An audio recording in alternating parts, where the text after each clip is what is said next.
ইসরায়েলকে লক্ষ্য করে ৭৫টি রকেট ছুড়েছে লেবানন ভিত্তিক সশস্ত্র গোষ্ঠী হিজবুল্লাহ। ১৭ মে দখলদার ইসরায়েলের প্রতিরক্ষা বাহিনী আইডিএফ এই তথ্য নিশ্চিত করেছে।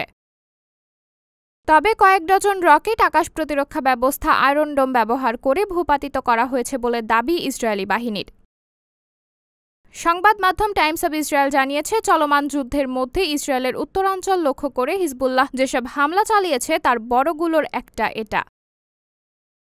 তবে এতে আহত হয়েছে দুজন। আহত দুজনের বয়সই ৬০ বছরের কাছাকাছি বলে জানানো হয়। জানা গেছে, হিজবুল্লাহর রকেট হামলার মধ্যে গোলান হাইটস এবং লেবানন সীমান্তবর্তী কয়েকটি অঞ্চলে সতর্কতামূলক সাইরেন বেজে ওঠে। আরও জানা যায়, হামাস ও ইসরায়েলের যুদ্ধে হিজবুল্লাহর যোগ দেওয়ার অন্যতম কারণ ছিল ইসরায়েলি সেনাদের ব্যস্ত রাখা। যদি হিজবুল্লাহ কোনো ধরনের হামলা না চালাতো তাহলে ইসরায়েলি সেনারা গাজায় আরও বেশি বর্বরতা চালানোর সুযোগ পেত।